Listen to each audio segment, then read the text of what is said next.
Hello guys, welcome back to the channel and today's review where I'm going to take a look at this piece. Again, this is courtesy of GearBest. This is my second piece in collaboration with them.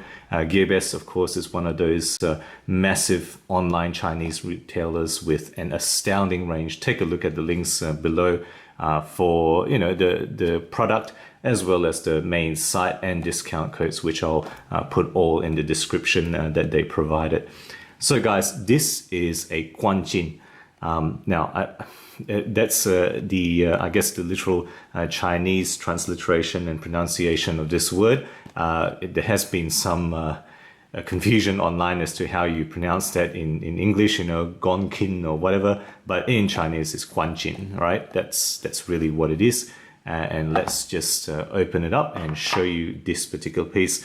I don't know very much about the company. They don't really have their own website and whatnot, right? So there's no real additional information here. It says 1989, but all their listings seems to be within Chinese retailers, or there's some listing in Amazon as well, but it's not a complete thing. They seem to be a bit hodgepodge in where they actually put their watches. So there we go. That's the simple box. That's the watch inside, and let's just get it out. That's a little adjustment tool there to adjust this bracelet if you want to kind of undo that to change the sizing, right? That's what that's for. So let's just take a look at this. So, another thing about this brand is that they don't really name their models. In the websites where they list it, there's no formal I guess model designation. I even struggle to find any model numbers, but this one I'm going to call it the Guanjin Nomos Lambda Automatic because it is very much a copy. Some even say this is, I guess you could argue, a complete knockoff of the Nomos Lambda here. All right, so there's no information provided on the movement. Functionally, it appears similar to the Seagull ST 2542 with the power reserve at the 12 o'clock dial and a small seconds at the 6 o'clock dial, but the Seagull doesn't have a date. This one does have a date. I did some inquiries and it looks like this is a Hangzhou PTS movement, a Chinese company collaborating with the Hong Kong PTS distributor. And the movement, I think, is the 2B00 or 2BA0. And there's some information, a little bit scanty, but I've been able to find some information.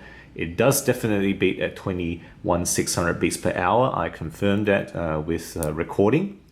Okay, so that's actually the movement that you can see there. 22 joules is the designated description, and 36 is the described power reserve. Small seconds at 6 and power reserve at 12, of course, as you've seen there. It does have manual winding, and as I'm going to wind it now, you see that power reserve indicator. Right, that's going to go up. Right, you can see it going up in the number of hours that it indicates that is left in the watch. The date is quick set, and it does actually hack as well. As I pull it out, you can see the small seconds at the bottom there has stopped moving as I push it in. Right, it starts moving again. So you got all those features. The case, right, very, very clearly inspired by the Nomos Lambda. And in fact, it is such a copy that they've left 35 Stunden being the German for hours, which is the same as what the Nomos says, except the Nomos, of course, is much higher power reserve at 84. They've gone for energy reserve rather than the German word Gang Reserve, which is in the Nomos, and then you've got Guanjin on the left there.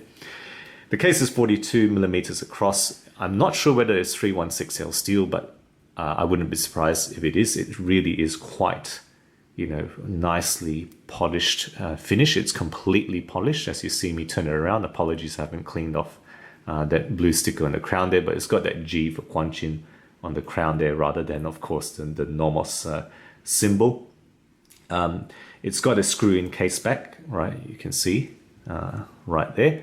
And on the thickness, it is actually 13 millimeters with 22 millimeter lug width and a lug-to-lug distance of 50 millimeters. With the screw-in case back and the pushing crown, really, I don't consider this a water-resistant watch. The website says life water-resistant. I don't know what that means, but I think really I wouldn't expose this to anything more than accidental splashing or rain exposure. The dial is matte white. Okay, and I think that's very much a take off the Nomos. I think there's a slightly sunken chapter ring all around the side there, but apart from that, it's completely printed. There's nothing three-dimensional or applied on this one. The hands are simple blue rectangles, and the subdials, have that simple black markings. Really quite an elegant look. But of course, they didn't come up with it. They've lifted it from another band. And, if you've got that date window, that round date window with a white wheel at the 6 o'clock position. No lume on this watch, right? It's really a dress style, elegant style watch. So I'm not upset that there's no lume whatsoever on this. The glass, they say it's sapphire. The back of the case doesn't actually say sapphire. So I questioned that. But when I did a water drop test, it does seem to behave like sapphire. It makes the water come up in a nice bubble there. So I'm inclined to believe that it truly is sapphire. Interestingly, I don't know if the case writing comes through on the side there, but it's got some weird writing here. It says Terprug Riolistant. I don't know what that is. When you do a search on it, doesn't seem to be any real language. So I really don't know what that's about. It says Quanqin there on one of the sides there, of course. Okay, and the bracelet, pleasingly, is actually not a weak point. This is a very thick mesh. So I believe they call this a shark mesh bracelet. That's what it's popularly called. It's, I guess, more robust, more thick than a Milanese strap would be. And it's got a basic, fairly basic brushed deployant, push button deployant clasps here with the Quanqin name and the symbol there. Okay, so pretty basic, but not terribly badly executed. It's actually not bad at all how this whole thing feels. So let's just quickly do a wrist shot here. Okay, so there we have it. The Quanqin Nomos Lambda, and I'm calling it the Nomos Lambda on the wrist here. Pretty elegant, pretty nicely fitting for my 17 centimeter wrist. Okay, so what have I enjoyed about this? I really think it's pretty well done as an homage, or I guess a knockoff, if you might say.